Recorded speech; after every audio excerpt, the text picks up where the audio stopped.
Aujourd'hui, je vous propose la tartiflette. Alors, vous allez voir, la vidéo n'est pas tellement bien cadrée. C'est une des premières vidéos que j'ai tournées pour mettre sur YouTube. Et j'espère que je vais m'améliorer. Alors, on coupe en rondelles. La planche n'est pas assez grande.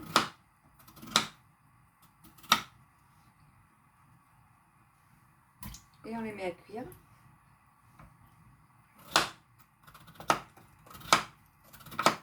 Alors, 2 mm, pas trop épaisse en fait. Voilà. Comme ça. Et on va les mettre à cuire jusqu'à qu'elles soient attendries en fait. C'est pour accélérer un peu la préparation en fait. Hop. Voilà. Donc on met un peu de gros sel. Pas trop parce que la tartiflette c'est bien salé.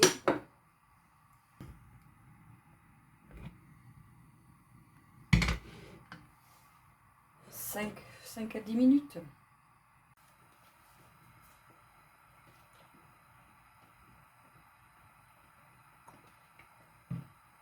Alors je mets un peu d'huile.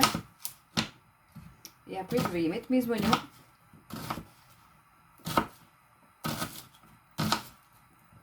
Alors moi je les coupe en petits morceaux.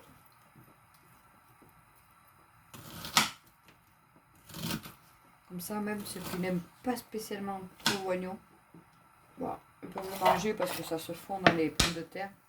Ils le verront à peine.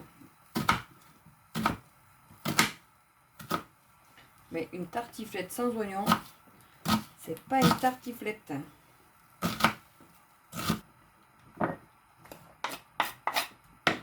Voilà, on fait revenir. Ça fait un petit peu de légumes.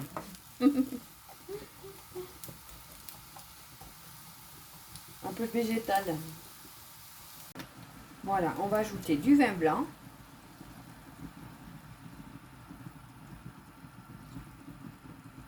Voilà. Alors on en met, je vous marquerai dans la recette. On en met 20 centilitres.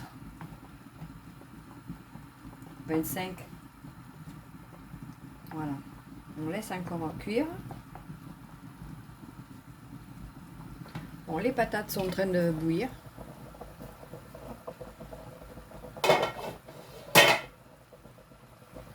On va vérifier la cuisson.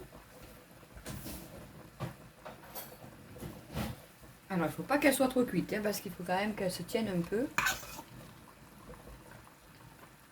Voilà, on peut les laisser encore 5 minutes. Donc, ça fait déjà 5 minutes. Donc, il faut compter à peu près 10 minutes. Si je mets la haute, pas trop fort.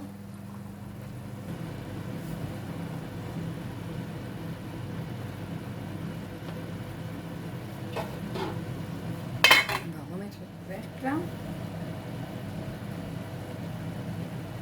Voilà, maintenant,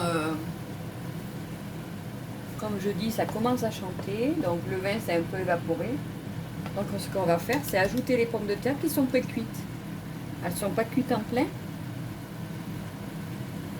Parce qu'elles se tiennent malgré tout.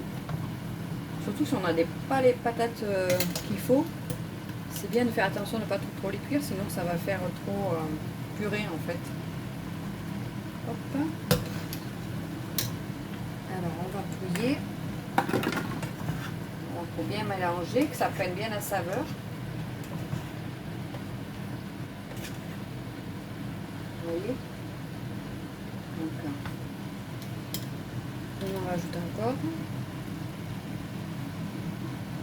Ah, il fallait bien les 2 paquets de lardons quand on met autant de pommes de terre. Hein. Ah, il y a plus qu'1 kilo. Voilà.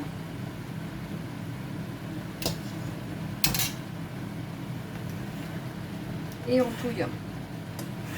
Enfin, touille. On enrobe en fait, hein, on n'écrase pas quand même. Hein. Et ce que j'ai fait tout à l'heure, c'est poivré. Donc, pour relever un peu, c'est pas mal. Surtout on sale pas, hein, parce que alors là, les lardons c'est suffisamment salé. Puis après le fromage, voilà, tout s'imprègne bien du vin blanc, des lardons.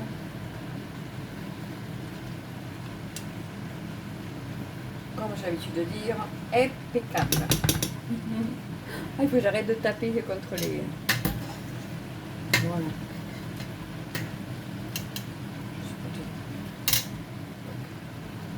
Voilà. On va verser dans le plat et on va recouvrir de fromage.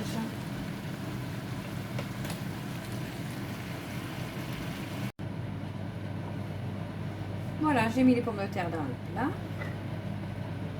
Maintenant, je vais couper le reblochon. Donc, le reblochon, il y a la pastille. C'est du vrai reblochon. Après, si vous voulez faire quelque chose qui vous coûte pas trop cher, il y a du fromage à tartiflette. Mais attention, parce que si on regarde des fois, le fromage à tartiflette, il est guère plus cher, guère moins cher que le reblochon. Donc à vérifier quand même. Parce qu'ils sont usés dans le commerce. Comme ils ont l'habitude que nous sommes pas trop attentifs, du coup ils nous font croire que c'est avantageux et ils gonflent les prix. Voilà. Je vais l'apogée des grandes surfaces. Et voilà, tout simplement, moi je le coupe comme ça, le reblochon. Il va fondre. Alors il n'est pas très fait, hein, il n'est pas très vieux mon reblochon. Bon, j'aime quand il a un peu plus de goût. Je l'ai acheté il y a quelques jours. Voilà. Alors moi je fais juste comme ça. Et ça va cuire tout seul au four. Après il y en a qui mettent un peu de crème fraîche si on veut, pour que ce soit un brin plus gourmand. On peut mettre un peu de crème fraîche. C'est comme vous voulez. Moi je vais le faire juste comme ça. Et voilà, c'est parti pour quelques minutes au four.